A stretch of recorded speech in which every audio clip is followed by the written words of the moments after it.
When you see an emergency responder coming with lights and sirens, you pull over to the right side of the road, right?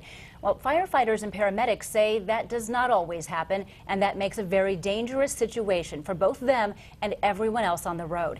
Tonight, in a News Channel 15 special report, Alyssa Ivinson takes us into the response vehicles to see what happens when there are unexpected roadblockers.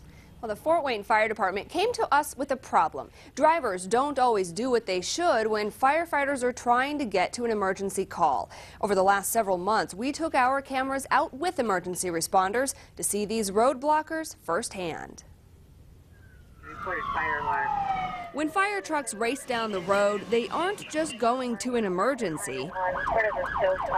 They sometimes have to play a game of dodge 'em.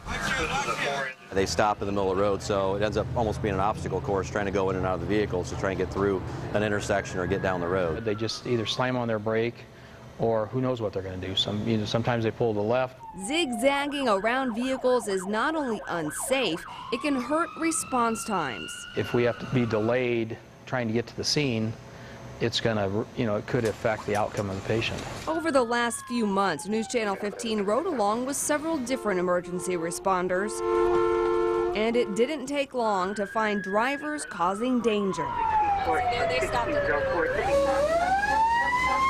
The lady that was pulled up too far and was blocking the intersection. Communications from Battalion 13.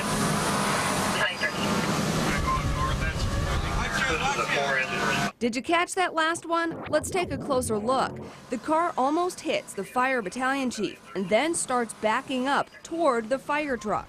Almost every run that we respond to, there's always something. So if we all learn to slow down and pull to the side of the road in driver's ed, why are so many people making mistakes? Generally not paying attention. Cell phones, huge deal. You think a fire truck as big as it is, painted red with all the emergency lights activated, the sirens going, that people would see that at a good enough distance, but it's amazing that they don't see that until it's right on top of them. The first step to preventing potential problems, drivers need to always be looking and listening. When you're driving, open your window, leave it cracked open a little bit so that you can hear when there's a siren behind you or coming towards you. You need to be alert, putting down the cell phone, scanning the road like we were taught when we were in driver's ed, but also don't panic. Some drivers will stop dead in their tracks when they see the lights and sirens. We always see accidents, intersections like that where a car will hit them from behind. If we're expecting them to pull to the right and they don't, maybe other cars are thinking they're going to go that way,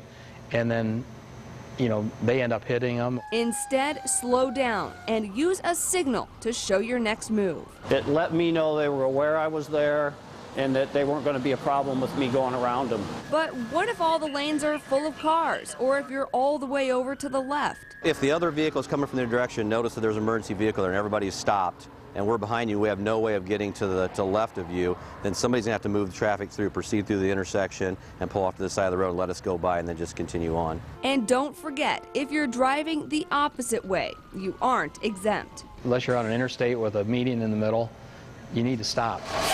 As emergency responders rush to help you, they ask that you help them too and don't become a roadblocker.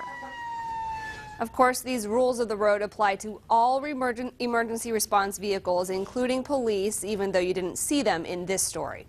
In Studio 15, Alyssa Ivinson, News Channel 15.